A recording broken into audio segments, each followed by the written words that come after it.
So I guess we can get started. Um, so today we're going to start with the Torah. In the Torah, I asked you to look at Acharei Mot and Kedoshim, and I'm not going to go into too much depth on Acharei Mot, but I'm going to talk through it a little bit, and then we'll look together on Kedoshim.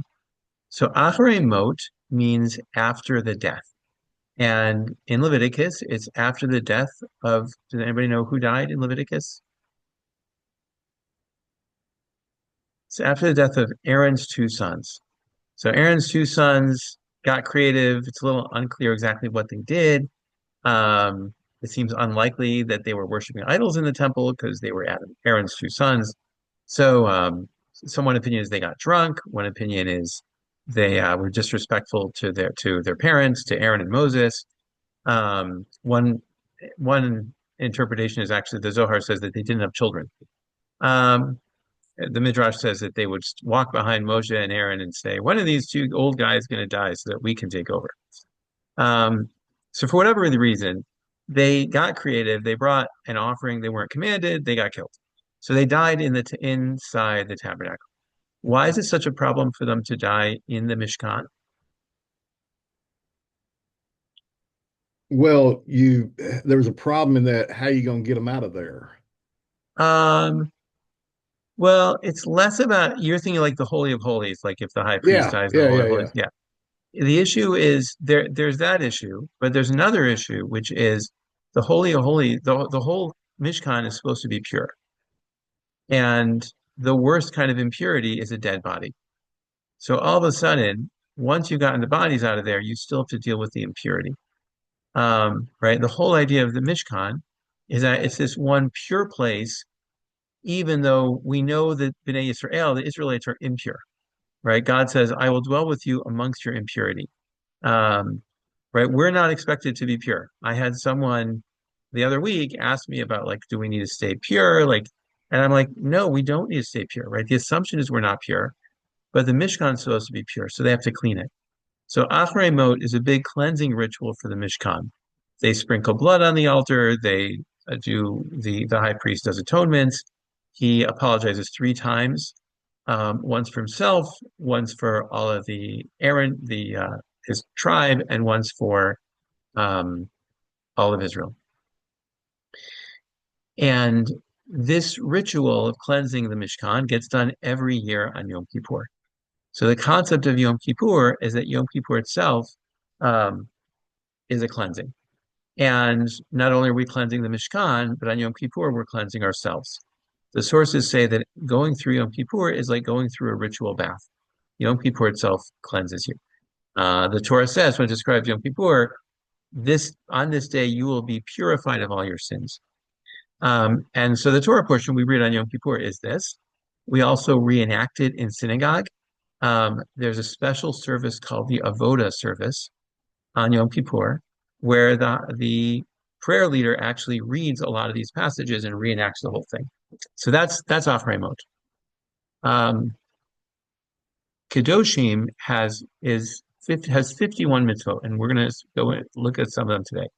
Um, it's one of the highest number of mitzvot in all the Torah. Um, and the first verse says, "Kedoshim tihiu, you shall be holy, for I am holy." So, what do you guys think holiness means? And here, let me share screen.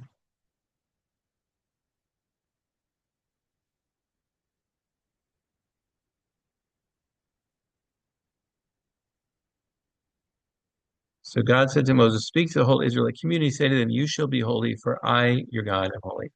What does it mean to be holy like God?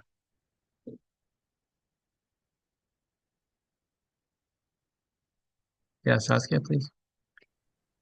Well, from what I read in the parasha, it repeats all the time, "For I am your God, am holy," after certain commandments. So it seems to me that to be holy is to emulate God.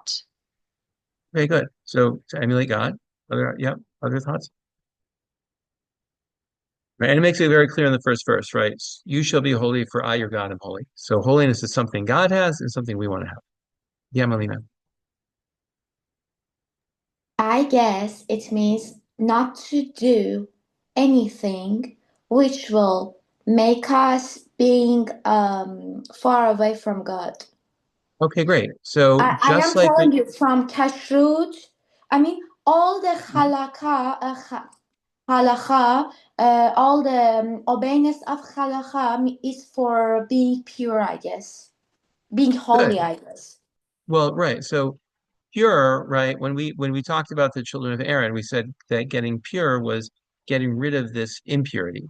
And impurity in the Torah drives away the presence of God. It makes us farther from God. So I really liked what you said about things that make us farther from God. So thing, kashrut, Shabbat, honesty, kindness, all of these things are to make us closer to God. Um, so I like that a lot. But it's also to keep us separate too, to Yes, to keep separate us us set. from the profane. Well, to separate us from from from things that keep us far from God. Yeah. So there's a kind of negative and positive aspect to kadosh. The negative is separation, to be separate from anything negative.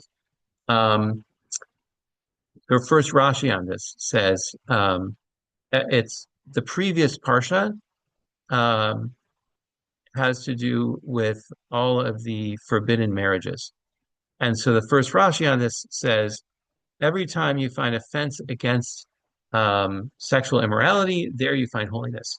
So it's good fences. So the negative part is kadoshi means having good fences, and then the positive part is that those fences of keeping stuff out of our life allows us to draw close to God. So it has a lot of I'm going to go through some. Okay, revering your father and mother. Um, so we are in fact supposed to honor our parents. Anybody know some of the details they give in the Talmud? I think it's even not to sit, it goes as far as saying not to sit in their seat in which they Yep. always sit, to help them walk when they can't walk very well, when they are elderly. So there's honoring and there's fear and respecting. So honoring is taking care of them when they're elderly, leading them in and out, making sure that they're taken care of. And respecting includes not sitting in their seat, not contradicting them. So if they say something that's clearly incorrect, you're not supposed to say, "Oh, but you told me this." We're never supposed to argue with our parents. We're supposed to do what they ask, except we can rely on our own judgment for what school we go to, who to marry, other kind of close personal things that we actually will know are the best. But other than that, we're supposed to do what they ask. Um, so, and we're never calling them by their first name.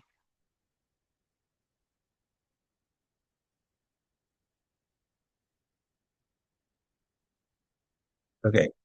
Um, there's a number of mitzvot in the Torah that have to do with agricultural gifts, tithes to the poor.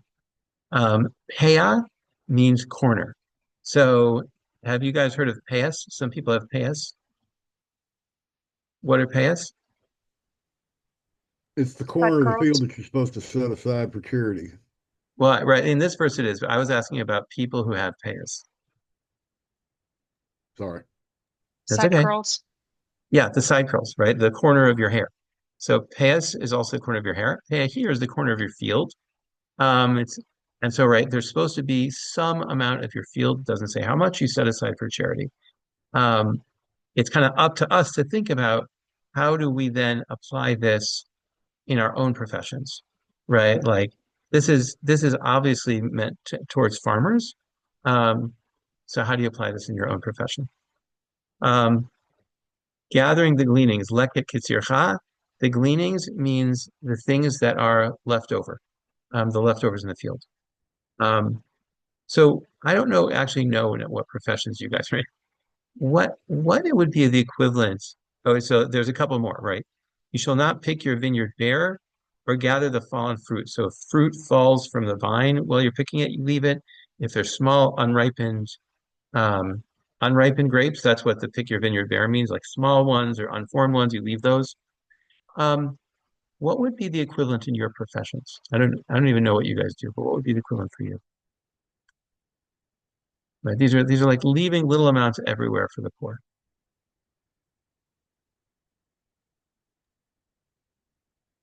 Well, I don't know about leaving amounts, but we're supposed to, represent indigent defendants, do pro se Right, work once a right, so, year. right. So leaving it out isn't really right. In 3,000 years ago, poor people would go around the fields and harvest it. Um, Nowadays they don't. So, there is a group that actually gleans. I go with them sometimes on Sundays. We go pick the leftover stuff and give it to the food bank. Um, but right, for a lawyer, it doesn't make sense to say leaving out, right? I don't leave it out, but okay, some percentage a year, that's like the pay, that's like the corner of your field. It's like the corner of your year, a little section of your year. By Yeah, the way, we the do pay does not have to be in pro the corner. bono work. We don't charge for it, and it's Right, usually for indigent, and sometimes we even attend a clinic. right. That's the pro bono work, exactly. Anybody else have a way they would relate to this in their profession?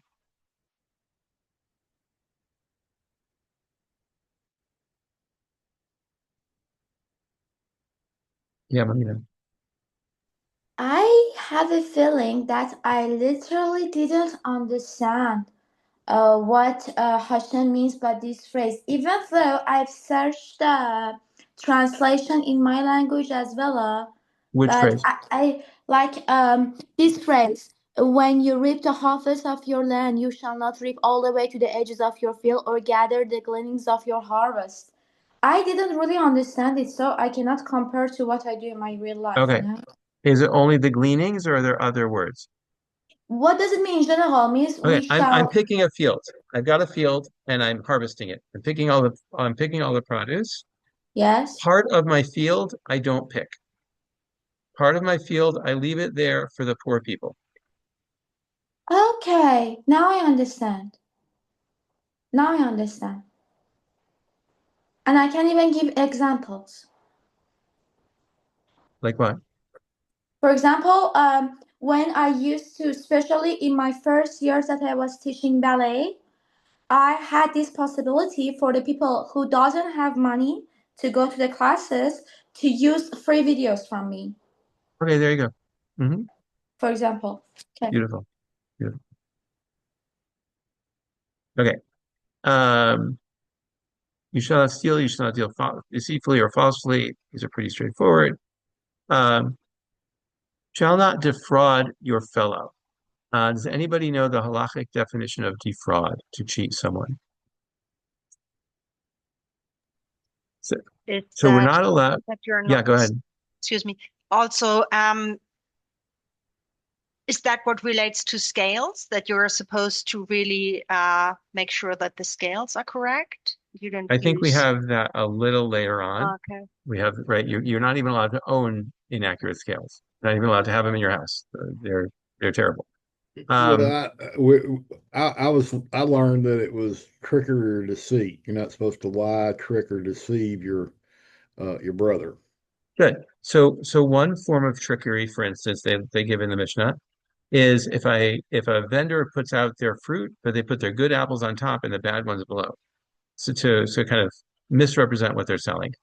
Um, and I mean, I just we just signed up my wife for a service where they said, oh, it's no risk referrals. And then the first referral we got, they're like, oh, they didn't have a credit card on file and you still have to pay for it. It is a risk. So, people love misrepresentation. The other rule that the Talmud interprets is we can't overcharge. So if I charge more than 20% higher than the kind of appropriate market rate for something, the sale's invalid. And if it's 20%, I'm supposed to refund the difference. Um, if and if I buy, I'm not allowed to buy to undercut the person when I'm buying. Um, The wages of a laborer shall not remain with you until morning. So when we have someone who's a day laborer, we're supposed to pay them that day. We can't make them wait. Mm. Okay. Yeah. You shall not insult the deaf. What do you think this is talking about? Not insulting the deaf. It seems pretty clear because it also continues to say, or place a stumbling block before the blind. So people who are helpless and who don't realize if you do something bad to them. So even if they wouldn't realize you do something bad for them, you are not allowed to do it, even if they don't notice it. Okay. Um, problem I have with this is, don't I already know I can't do something to someone? Say again. So, right. So You know, insulting if you're them, deaf and I insult you, you won't be able to hear me, right? right. So But I'm still not allowed. I'm wondering if there's other people around and I'm insulting you in front of other people, then that feels like we've already covered that. So I'm wondering, can this mean even in private? The other thing I wonder about this is, um, so if someone isn't deaf but simply can't hear you because they're not there, right? Then what would this be saying?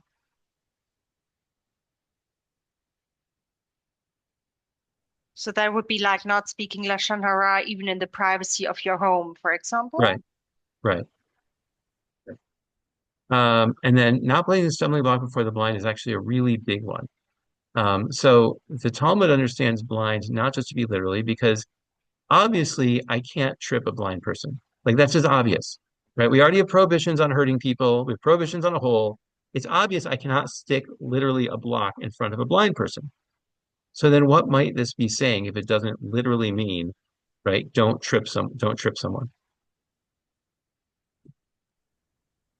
I know that it applies to, for example, when it comes to Shidduchim and people don't have the information they might need. So they are kind of going into the Shidduch blindly. So you're not Good. supposed as a Shadchan to, you know, suggest somebody who, there are some issues with the person who might not be appropriate for that person. That would be an Good. example.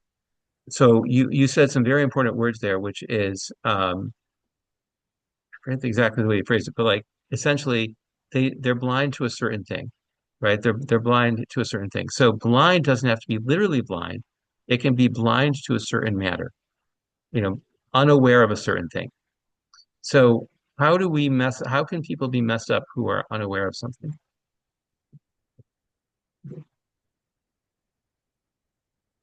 And I'm sure in your legal work you've encountered people who got messed up because of who got.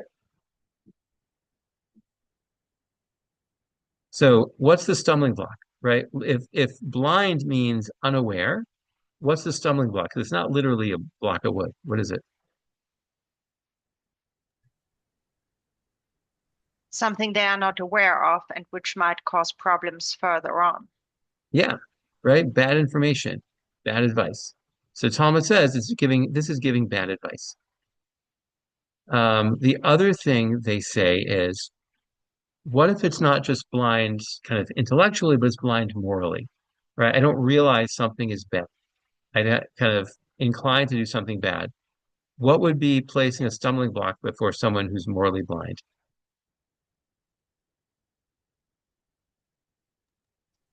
Tempting them or putting them in a situation where they might be tempted. Yep, yep, exactly. It's either tempting them or enabling them, right? Um, there's a whole wonderful article actually I really enjoyed.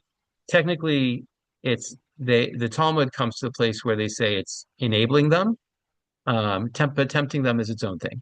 So tempting, enabling, right, encouraging someone to do something to sin. Good. Um, okay, great.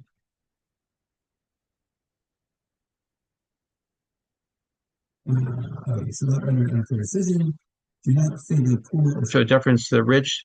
Um, most of us are not judges, although this does bring to mind the famous McDonald's case where a woman got a lot of money from McDonald's for spilling coffee on herself because the jury basically said, "Oh, this poor little old lady in this big company, let's give her some money." Um, then I see your eyebrows raising. Yeah, I dispute your facts on that one, but that's okay. Okay, you just see my good because I got my facts from.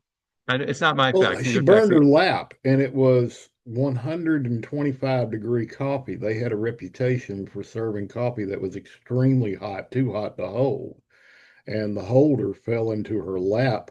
She was a passenger. Her daughter was the driver. And the Oh, coffee fell in her lap, took her to the hospital, and she required reconstructive surgery. Reconstructive surgery? Oh my God. Okay, so I guess the person I What got it she from got there. was medical bills. That was the big Mhm. one. So And I that guess was, what I got was yeah, I got the article on misinformation. that one. That's all right though. That's All okay. right. Thank you for correcting me. Thank you. Um, But we covered this one the other night in Musar. There's a midah on the midah on this one about don't rejoice in making decisions. Don't, a mhm. person who comes to decisions too quickly is a fool, and it's an ethic. So Sure. don't be too confident in handing down your legal decisions because there's a lot to consider there, and Sure. it's extremely important. Right. Okay. Um, do not like this translation. Do not deal basely. It's lo telech rachil. Um, let me look at a different translation here. There we go. Slides. Ah, this is the wrong chapter now.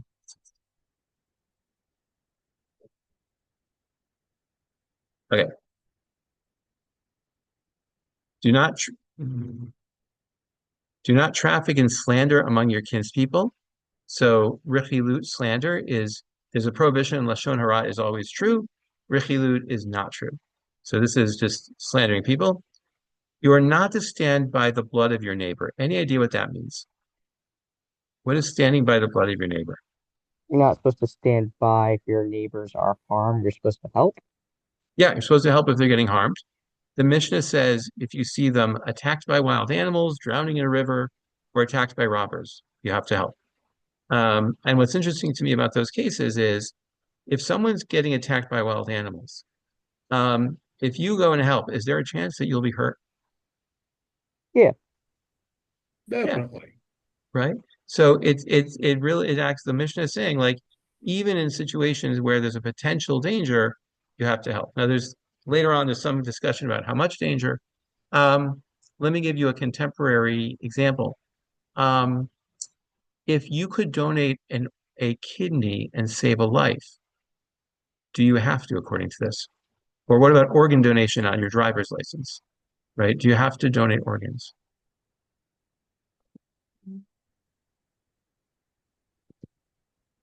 I would say it would suggest that it would be good, but I don't know if it would require it. Why don't you want to require it, Nick? Well, I mean, I suppose if it's organ donation where you've like passed away is one thing, but if you're alive, then it's part of yourself. And while say it could help somebody, it's also, I suppose, it could be under damaging a limb, which you're not supposed to technically do. It's good, but I'm not certain if it requires it. And I would add to that, I mean, it's not only what Nick said about the limb, but it's also a major risk, right? I mean, it's major surgery for yourself, and depending on the person, you don't know how the body's going to react. If maybe, you'll have some issues later on. Right. So for the most part, kidney donation is not really a major risk. It is major surgery, but obviously there's some level of risk. Um, I would actually be inclined to say kidney donation maybe is required, but certainly you're right that the level of risk is kind of a mitigating factor. Um, it's an interesting point you raised, Nick, about kind of about harming yourself, right? Because yeah, that's an interesting question, right? Because not standing by, it's an action versus doing something that actually affects my body.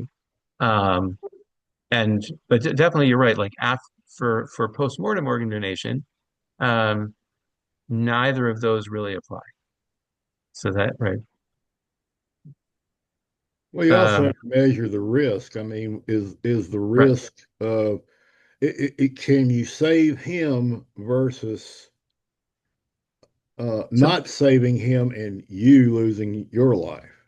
I mean, so there's two different things going on there. In other words, so but the risk of me losing, who's going to benefit from this? It doesn't do any good if I'm saving him and I die. no, So but you don't die. With kidney donation, you don't die. yeah, It's very safe. Yeah, Melina. I want to point out something. I have a feeling, because taking care of our body is so important, And in Torah, we have seen so many phrases about it.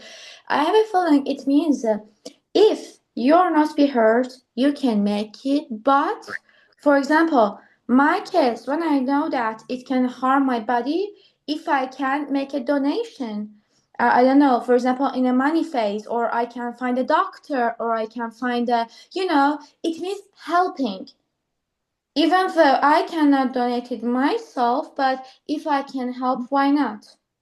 So Right. I say in general, it's okay to do it. So, what halachically they end up making distinctions between a significant risk, and if there's significant risk, maybe it's permissible, and versus more like insignificant risk. Um, so that's kind of the distinction they end up making. Okay, next verse. We have a lot to get through. You shall not hate your fellow in your heart. You shall surely rebuke him, and you shall not bear sin on his account. So we actually read, I had you read Talishkin chapter 45, which is about criticism, and rebuke is the same thing as criticism. So what's the connection between don't hate your fellow in your heart and you shall surely rebuke your fellow? You're not supposed to let it fester, but rather discuss it with the person concerned and criticize in the way that Tulishkin points out. Right. So you don't let it fester, you talk to them, and it says that you not bear sin because of him. What's the sin here? To hate your brother in your heart. So maybe it's to hate your brother in your own heart. What else could it be? I think To not correct his behavior by not criticizing him. So that's another interesting possibility. So the sin would be that I haven't corrected his behavior, and I'm kind of responsible for his behavior if I haven't corrected it. Because anytime I'm capable of doing that, of improving someone's behavior and don't do it, I'm responsible. Melina, was your hand up? Actually, I have a little question here. Uh-huh. When we are talking about sin, are we referring to the major, like the 13 major point or 10 major point of sins, or we are talking anything about anything? Any. I mean, I'm not ranking them. Any. Just Okay. it right. It doesn't say what the sin is. So I'm trying to open up. Well, what could that sin be? Right. We've had two good options so far. There's a third one I'm thinking of, but it kind of requires you translating the verse a little different. But don't bear a sin on his account. Okay. Is there another possibility for what the sin would be if I translate it that way?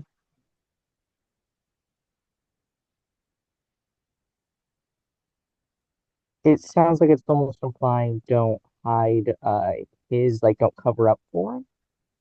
Don't cover up for him? Well, that's a Yeah, little don't. similar to what Sas. What's that? Oh no, no, that's about it. Or what were we saying, Nick? No, What? no, that's all I said. So what I'm thinking is, um, don't do it in such a way that you hurt his feelings, right? So don't hate your fellow in your heart. Speak up, but do it in a way that doesn't hurt their feelings. Um, and we'll get a little more into that today.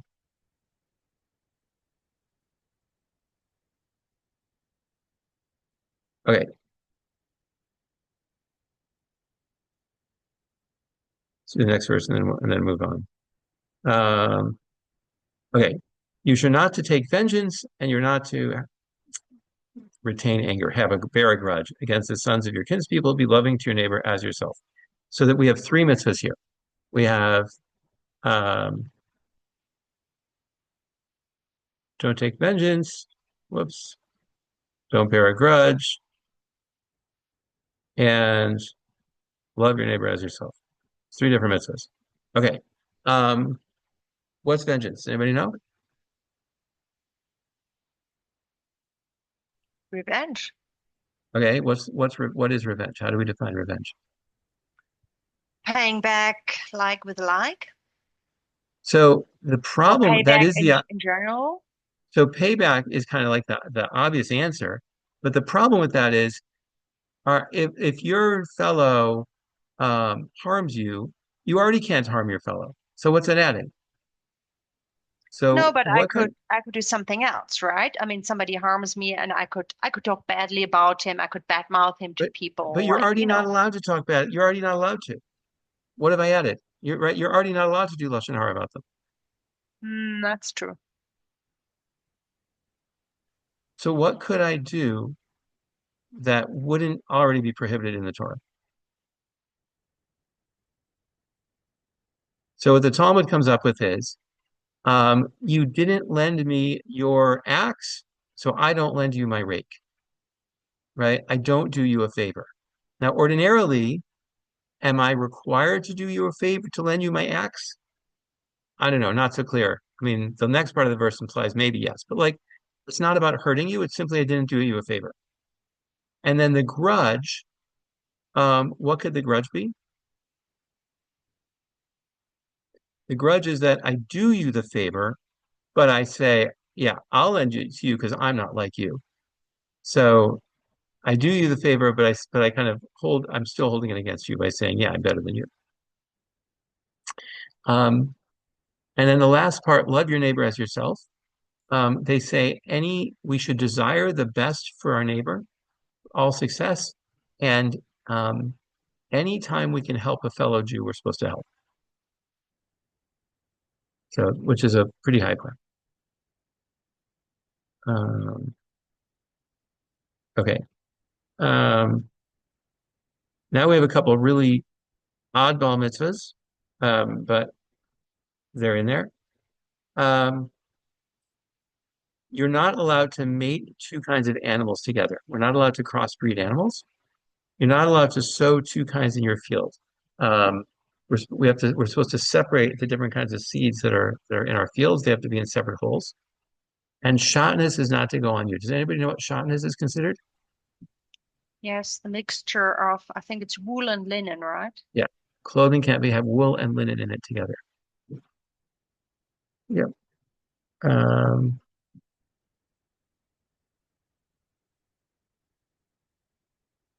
okay, that's what I want to cover for sanitary. Um, okay. Okay, Greenberg chapter 14 was all about death and afterlife. So there, generally speaking, is a belief that after we die, that our soul comes from God and then it goes back to God. So it's a little piece of God in us. Um, there's a line that says, the body returns to the earth and the soul returns to God who gave it. There's another line in the Talmud, it says, or in the Mishnah, it says, all Israel have a share in the world to come. So there's some idea that there's an afterlife. There's different depictions of the afterlife. Most people don't really believe in hell. Uh, at the most, they believe in purgatory, which is like for up to 11 months, you're cleansed of your sins, which is why we say Kaddish up to 11 months for people. Um, and then there's just so many different depictions of the afterlife. The Talmud depicts it like a big study hall. Um, there's, you know, they talk about reward being beyond anything we have in this world, but there's not one voice on it. Um, and any questions or comments on that, on the kind of Jewish idea of the afterlife?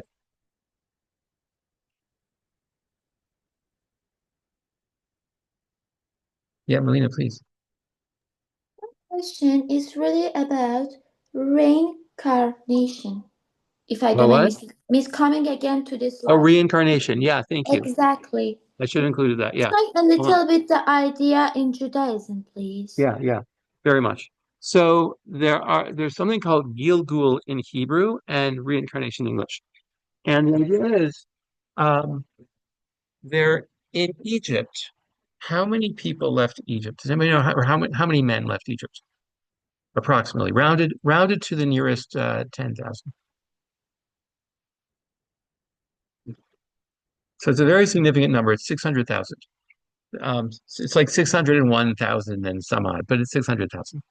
So 600,000 signifies the number of souls. And the idea is that there's a constant number of souls. It's not like new souls are coming down and then going on.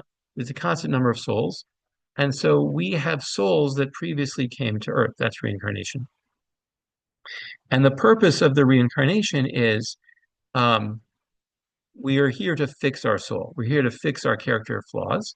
And we probably won't necessarily finish it in this lifetime. And so if we don't finish it in this lifetime, we come back and have another lifetime to do it.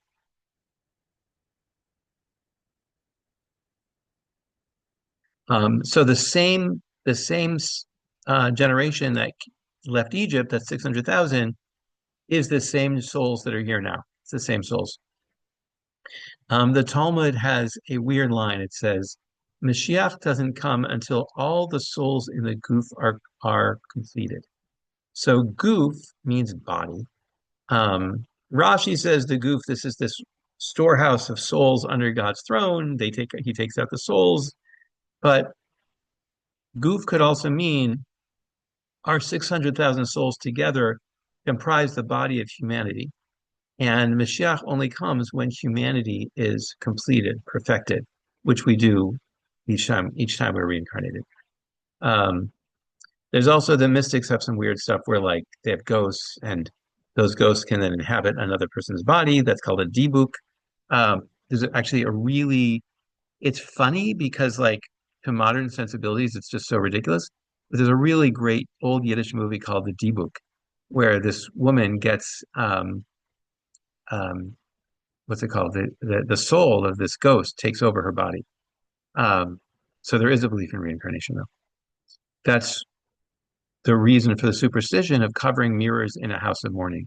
There's no halacha to cover mirrors in a house of mourning. But have you guys ever been in a Jewish house of mourning and the mirrors are covered? Oh yeah. So the most convincing explanation I've heard is that we don't want the soul to be surprised when it looks in the mirror and doesn't see itself.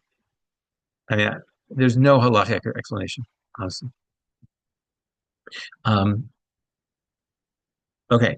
Any other? What Is you that said is that enough reminded me on of reincarnation? Or yeah, no, no. what you said reminded me of the movie Defending Your Life with Albert Brooks.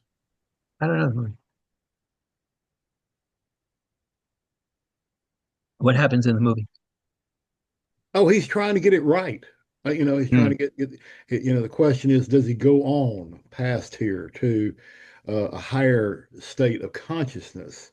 And so, yeah, the examines his life. And of course, the basis of the movie is your life is judged by your fear, by the Hmm. degree of fear that you use in your life. What choices didn't you make because you were scared? Hmm. Interesting. Kind of also like Groundhog Day, right? Yeah. Um, and I think we have to like do all of the mitzvot properly, right? I think that success is like completely, doing all the mitzvot properly. Um, okay. So, um, any other questions about just kind of like, yeah, Melina? Right. Um, Thus, this means that, for example, I have been reborn again. Okay, I have another life right now, and Mhm. this life is like a hell for me. Because if I have finished my mission, I have gone to God. Yes, I'm talking about Judaism. Because there are so many ideas about reincarnation. I would like to know, does Judaism sees our living again like a punishment for us, or no? It's just the No, unfinished business, just it's that. unfinished business. Yeah, Thank you. yeah. Okay. Okay. So now practically, when a body dies, first of all, it's washed, placed in tafrichin. These are these white shrouds, and then put in a plain wooden box. This process is called tahara, which means purification. It's done by a group called the Chevra Kadisha, the Burial Society. You do often have to request from a Jewish cemetery to actually get tahara. Um, Once it's sealed, it's sealed. They don't reopen the box. There's no viewings, etc. It's a plain wood box. There's no screws. It has to be able to decompose. And the funeral is supposed to be as quick as possible. So we don't delay it. We do delay for people coming in from out of town. And then at the funeral, something that's kind of a lot different than a lot of, non-Jewish funerals is we actually put earth on the grave. We're participating in the actual burial. This is considered the last thing we can do for someone. Right? We just saw the mitzvah, love your neighbor as yourself, do everything for them you can. So the last possible mitzvah we can do for this person, and they can't pay us back. So it's considered a very high mitzvah because we know we won't get paid back. Sometimes it's just they put a little bit of dirt. Some people, they stay at the funeral until the whole coffin at least is not visible. It's covered by dirt. I was at one funeral where it was a very special community and we were very upset by her passing. And we filled in the grave by hand, the whole thing. Like we stayed and filled in the whole grave by hand. Um,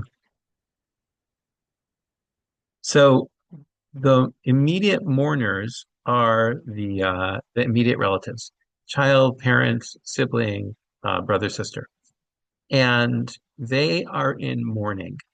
So there's a whole bunch of laws of mourning. At the beginning of the first phase, is a week-long period. Does anybody know what that first phase of mourning is called? Shiva. It's called Yeah. Shiva, which means 7. It's a 7-day period. The first day is the day of the funeral. The last day, it's just 1 hour of the last day. So it's 6 full days, or 5 full days. But anyway, and then with both ends, 7. So the mourners rip their shirts. Nowadays, funeral homes will give people little ribbons they can rip instead of their shirts. When my mom died, I ripped my shirt. Traditionally, it's your shirt. And you sit on a low chair or on a cushion. You don't cut your hair. You don't wash your clothes. You don't take a bath. You don't put on any ointments. You don't have marital relations. You don't wear shoes. You don't perform work. You don't study Torah because Torah study is considered joyous. Um, they they say leave your bed upright. I'm not entirely sure what leaving your bed upright means.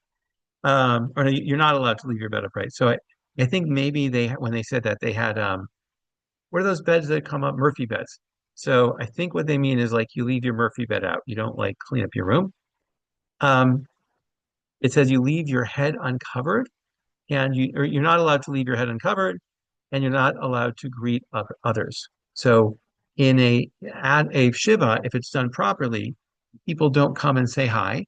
Um, right? The person is not supposed to say hi. They don't have to greet others. People come and bring that. People are supposed to come and bring the person food and take care of everything they need. The mirrors are covered. I mentioned that. And there's a special candle that will burn for 7 days. It's called a Shiva candle. So often when there's a Jewish funeral, the funeral home will give you a low chair and a candle. And for 7 days, there is a custom for people to come and visit you. That's called sitting Shiva. People come and visit. When you're visiting at a Shiva, it's really important. So number one, as I said, we're supposed to bring food so that people don't have to cook themselves. And that's like meals, not like candy, not cookies, just meals. And then the other thing is, I would say I've been to some Shivas where there's a lot of schmoozing going on. There's a lot of chit-chatting. What really should be going on is people should be focusing on the mourners and giving them space to talk about whatever they need to talk about. Do whatever processing they need to do. My understanding is that it gives us space to be sad so we can move on. I remember when I sat Shiva for my mom, by about the 5th or 6th day, I was like, okay, I'm really ready to move on from this. Right? Like I have been sitting here on a low floor, my clothes stink. All I'm doing is thinking about my mom. I'm really ready to move on. So I think that's the idea, is that sometimes we don't give ourselves space to mourn. I remember asking someone I did a funeral for, asked them, are you sitting Shiva? And they said, I'm not sitting, I'm not religious. Um, and to me that's very sad because we sit because we're human, not because we're religious. Um, I worked at a mental hospital, and there was a woman there who she lost her father, and then within 1 month she lost her husband. She never took any time to mourn. So one night she wakes up in the middle of the night out of her mind, or she doesn't wake up. She gets up in the middle of her night on the night. She's unaware of what she's doing. This is inner sleep. She grabs a knife and she goes to her daughter's room and attacks her daughter with this knife multiple times. Thank God. Melina, do you remember the end of the story?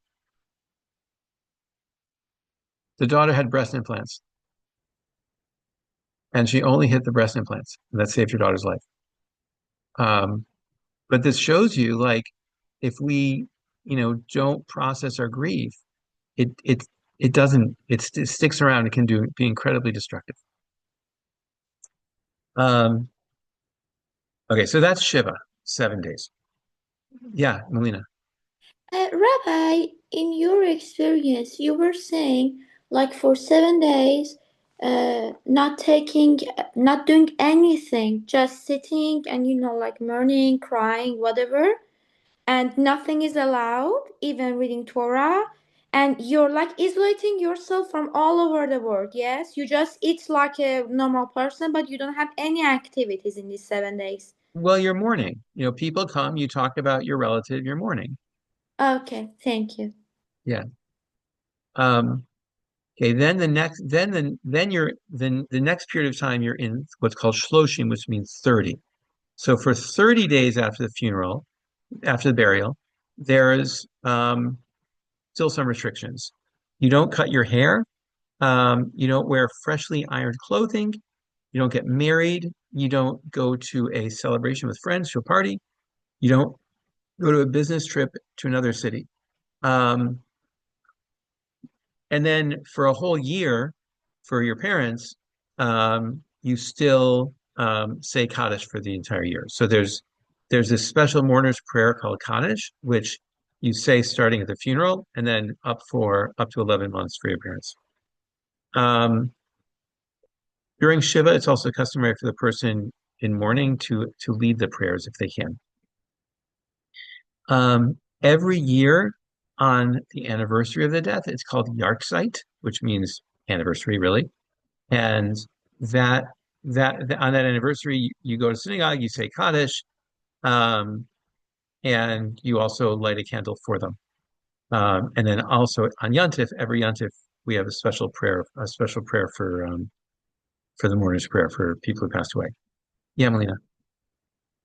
Rabbi, in the every Shabbos, we have a Kaddish which starts with Yitgadal, Yitgadal, if I don't make mistake. And Hmm? every time Chazanlah, she asks something, yes, like who is what? This Mourning. question is who has lost someone in this like 1 year ago? Yes? Either that or it's the anniversary of someone you lost. Uh-huh. Thank you. Hmm. She probably says who is in mourning, or Actually, she says, you know that they speak so much Yiddish because they are a German community, yeah, yeah, okay? And they really use not Hebrew language, it's more like Yiddish. And she says something, but honestly, it's really, I think it's your side. yeah, I, probably yard site. So yes, yard it site, comes to my mind something like yeah, that. yard site, right, is really German, right? Jahr means year, site means time. So yard site means anniversary. So yard site is the anniversary of their death. Okay. So going back to Tochecha, to rebuke, which is Tolishkin chapter 45, um, what are the purposes of Tochecha? So there's kind of two purposes, right? One we saw in the verse, so we don't hate them, right? Part of Tochecha is to get it off of my chest, but the other part is so they improve. If the Talmud considers us responsible, if I can positively impact someone else's behavior and I don't, I'm held responsible. Um, so I'm actually not supposed to mind my own business. Um, and it's kind of countercultural, right? Like at least in America, we tend to mind our own business. You know, if I've certainly been in situations where I've seen parents being mean to children, I've seen adult humans being mean to animals, and in our culture, we mind our own business, but this idea is we really are supposed to impact it. It's hard in our culture, right? Because people don't like a busybody. I remember once I was on a train ride and there was a little girl a row or two in front of me, and she kept standing on the seat and looking out the window, which I can't blame her. I mean, it was, if I was a 2-year old, that's exactly what I do. And this mother was like yelling and kind of like hitting her kid to try to get her kid to sit down and act more like an adult. Um, so I actually said to her, I said, "Oh, you have such a beautiful daughter, and I love how inquisitive she is." Um, right? Because the thing is, on the one hand, we are supposed to speak up, but we're supposed to speak up in a way that's meant to be heard. And so we're also not supposed to speak up if it's not going to be heard. So that's a very hard thing. Um,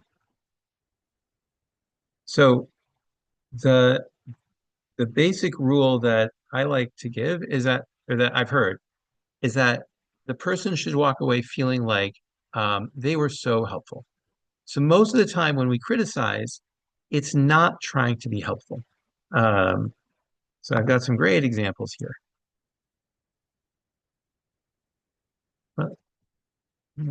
Here we go. Oh, okay. Some great examples of what's not helpful. Right? Why'd you do it like that? Right? Not helpful. I told you before and you never listened. Definitely not helpful. Why are you looking at me like that? You must complete this today. Uh, this entire project is ruined because of you, right? What's the goal of things like this? What's the real goal of this communication? Wants to berate somebody. Yeah. You're not really helping them. You're actually kind of making yourself feel a little bit better. Okay. Melina, what do you think is the goal? It's nagging. It's what? Nagging. Nagging. Nagging. Uh-huh. Yeah. Is there a prohibition on so what prohibition other than so you're shaming them, right? And it's also revenge, right? I'm angry at you and I'm getting revenge. So um the goal is not to help them do it better. Um let me see. So okay, so these are the basic outlines of the rules of rebuke. So someone who sees your friend sinned, you see someone doing something bad, um, it's a mitzvah to return them to the good. But the whole purpose is actually to return them to the good. One who rebukes a friend must rebuke them privately and gently. So often we don't do it privately, we don't do it gently. Tell him he's only doing it for his own good, right? I can't be doing it to make myself feel good, to release my anger, to release my frustration. It can only be for that person's good. If I don't rebuke, or this is what I said earlier, if I don't rebuke, I'm punished for the same sin. I can only rebuke if I think my friend will listen. If I know he won't listen, it's forbidden to rebuke him, right? So if he won't listen and I rebuke him, I'm just making him upset. Just as one is commanded to speak when it will be heard, you're commanded not to speak when it won't be heard. If you see someone sinning unintentionally and think they won't listen, it's better not to rebuke them so that that way they're only doing it accidentally, right? Leave them in their ignorance. So if someone doesn't know any better and they're not going to change, leave them in their ignorance. I'm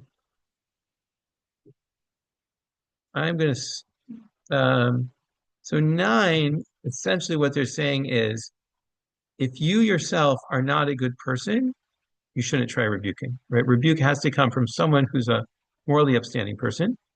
Um, yeah, that's the last one. So, can you think of any time you've successfully criticized? Like maybe criticism and rebuke isn't even necessarily a good word for it. So let's stick with tochacha. Um, have you Is there a time you've successfully done tochacha and you felt like um, they were uplifted, they were helped, the other person felt like, wow, they're being so helpful? Is there ever a time that you successfully did that?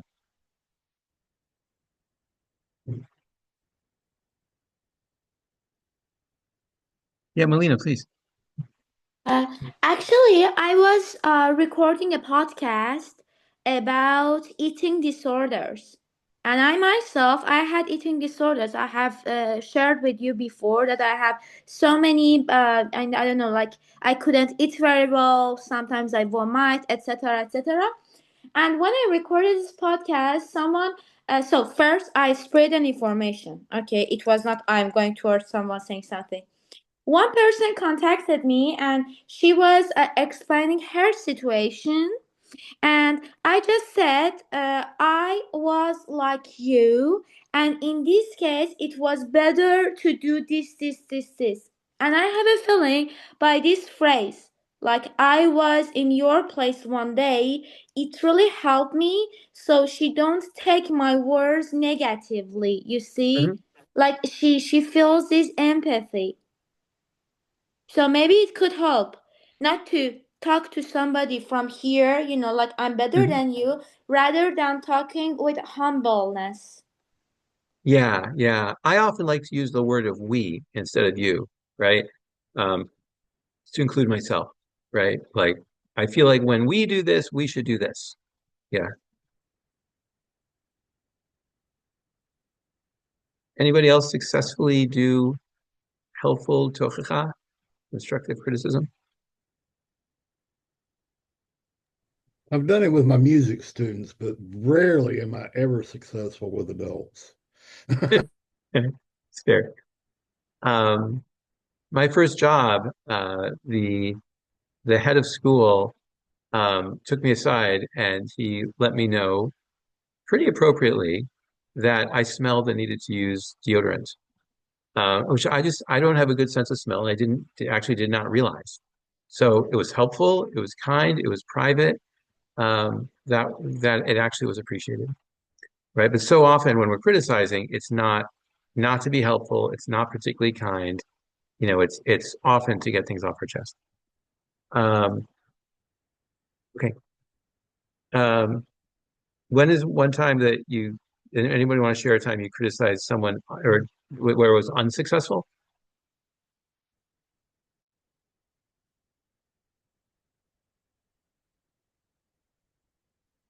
Oh, I've got one this morning. I mean, I sent my edits and revisions to someone regarding their brief, and they sent it back to me and said, "Mind your own business." So, Wow. yeah.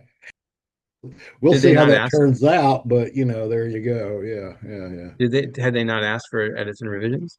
No, no, no. They were actually. I was actually asked to review their work, and they didn't like the fact that I was reviewing their work. Yeah, so But you we'll were see. asked to review it. Yeah, Well, that's a very awkward position, huh? yeah, I know it. It's just welcome to my world. Okay. But Anybody else have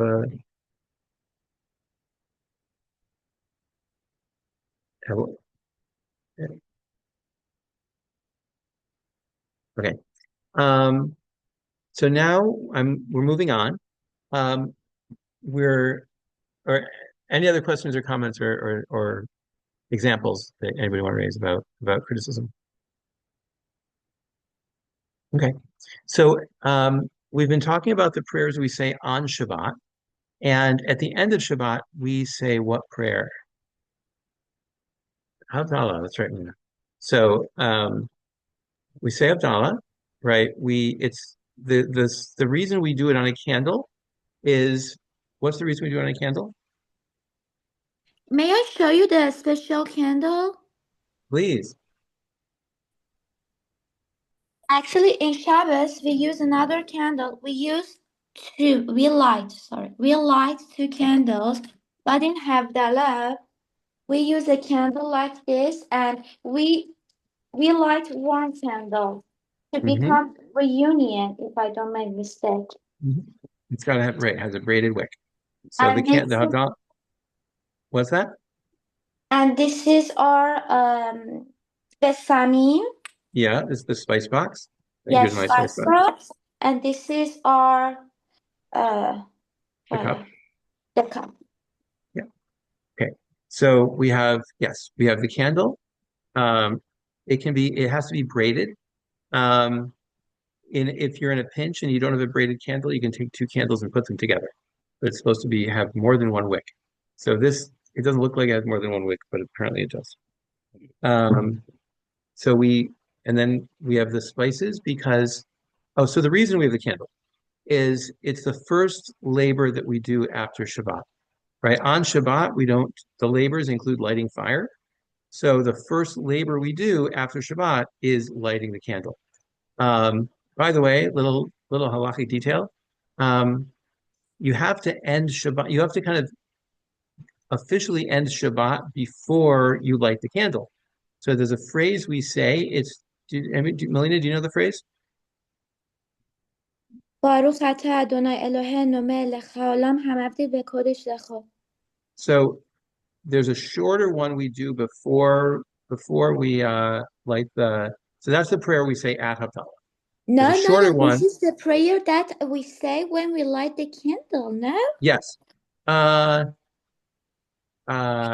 The prayer once I I say, asked you, you yeah, remember once I asked yeah, you, Rabbi David, what should I say before lighting the candle of Havdalah? yeah, And you say the Hamavdin the Kodesh Lechol. yeah. But you just say Baruch Hamavdil Ben Kodesh L'Chol. No, That's I okay. say the whole. Okay, I say Baruch Hamavdil Ben Kodesh L'Chol. Oh, okay. It's okay. Pardon, I didn't know. It's okay. I'm sure what you say is great. Yes. So it's Hamavdil Ben Kodesh L'Chol. It's the one who makes a distinction between sacred and profane. Right. So when we say that after 3 stars in the sky, then we've declared Shabbat is over. It's no longer Shabbat for us. So then we light the Shabbat candle. In my house, we like to turn off all the lights so that the room is just lit by the Shabbos candle, which is kind of beautiful. And then we'll read this, but there's a beautiful Debbie Friedman melody to all of this that I'll also sing for you. So we hold up the candle and we say this in Hebrew.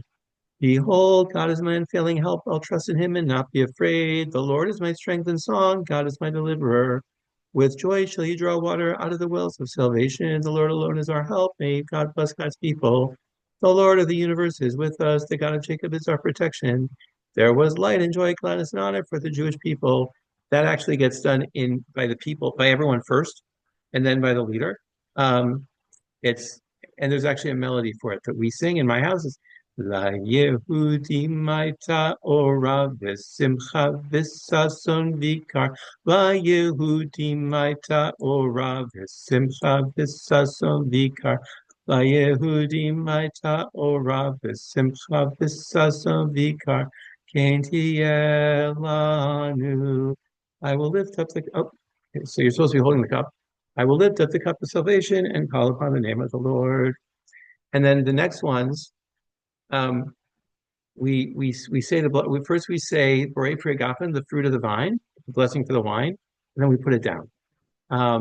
We don't drink it quite yet. We're going to drink it at the end.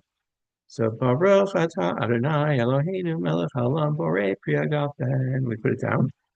We pick up the spices, and then we say the blessing for the spices.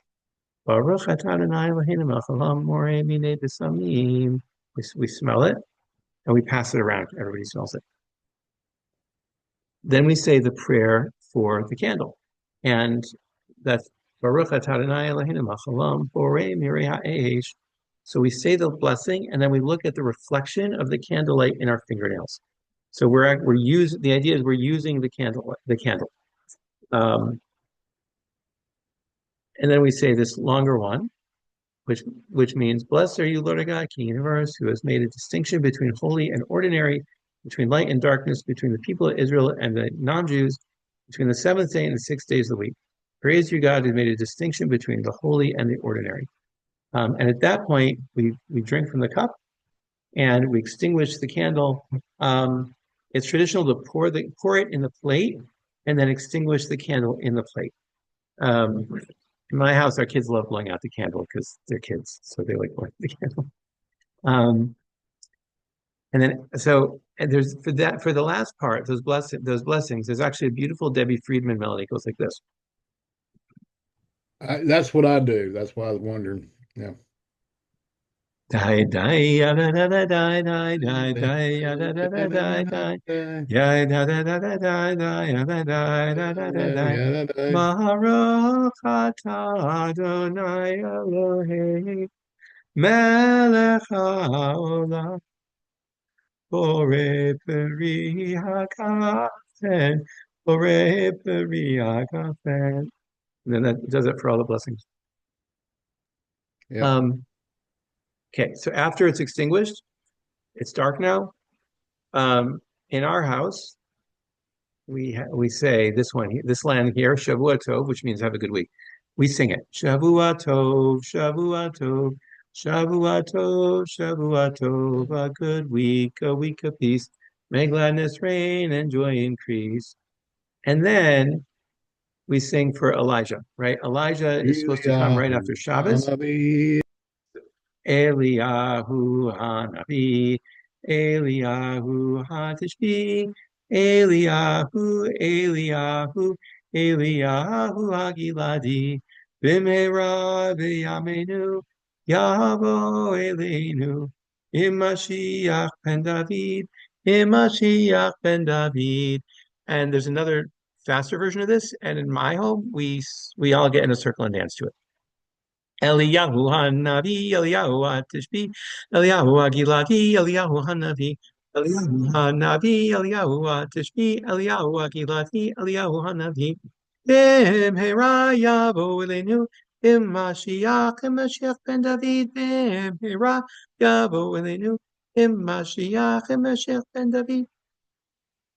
Okay, any other questions about Havdalah? The blessing between the sacred and the profane, is that the same as the separation that comes at the it separates the when we're looking at the Havdalah prayers there, the last prayer has separates the light from darkness, or it's just say that blessing one more time because I don't do that. I hadn't added that part to it. Um, the last one, the kind of big paragraph one. Well, the first one you said but you say it before you to go ahead and end the Sabbath technically. Yeah.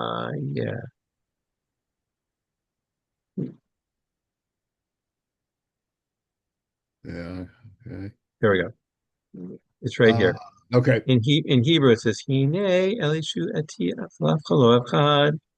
This Gotcha. behold God is my unfailing help. I'll trust him and not be afraid. It's in Gotcha. any bencher, any siddur. Yeah, I use the same bencher. Been using it for a long time.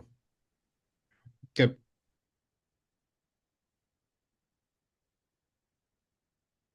Okay. Any other questions or thoughts about Havdalah? So for next week, read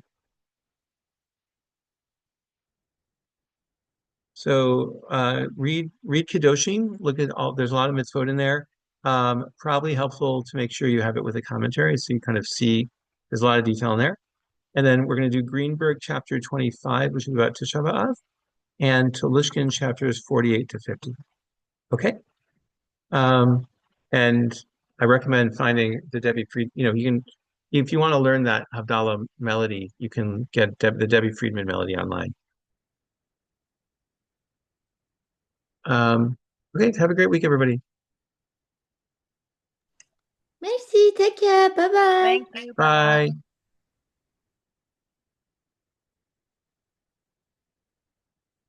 Bye, Ben. You're muted. You're muted.